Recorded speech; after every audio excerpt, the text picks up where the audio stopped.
Hello, I'm Ranjini and I'm here with one question for Parthasarathy N.S, former Chief Operating Officer of Mindtree.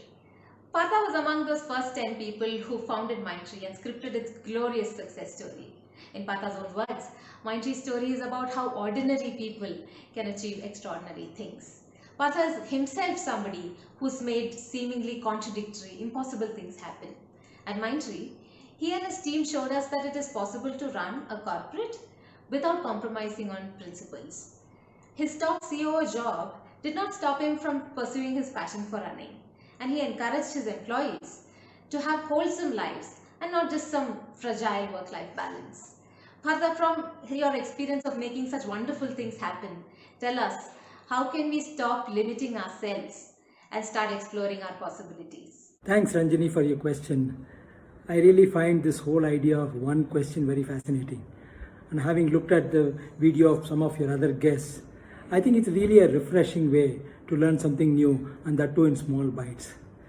Now, to your question on how do we stop limiting ourselves and start pursuing the possibilities, let me share with you my own experience of starting Mindtree along with my co-founders from scratch and building it to $1 billion enterprise. And I'll share a few of them, give you some specific examples. I think the first and the most important thing, I think, is to realize that ordinary people can set out to do extraordinary things. If you look at the founders of Mindtree and the initial group of people who came together, they all came from very ordinary backgrounds. But the rallying cry for us was to create these large, successful institutions, in spite of being surrounded by giant competitors. That's point number one. Most often, both in our personal life as well as in professional life, we are limited by the size of our own ambition. When we are probably about $200 or $250 million in revenues, we set ourselves a goal saying that we want to be $1 billion company. Many people laughed at us, but that became a rallying cry.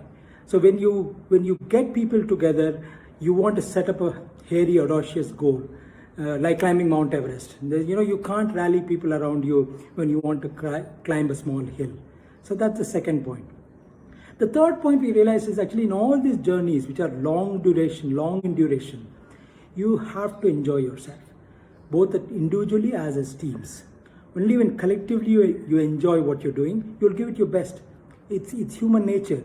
When you like to do things that you enjoy doing, you give it your best. So it's extremely important to enjoy what you're doing. The fourth thing is actually, I think we were seen as a bunch of people who are very nice people. And the tradition says that nice people can't be successful in business. We had to prove to people that nice people can also be very successful people. And in order to be successful, you don't have to trample and kill a few people in the process. And I think that's what we proved. Now, last but not the least, and probably the most important, is not only to reach your goal, but the question is, how did you reach that goal? By playing within the rules all the time, by lifting people when they're tripped, by carrying people along with you all the time. And I think that's extremely important. So it's not just about whether you reach your goal or not, but how you reach your goal.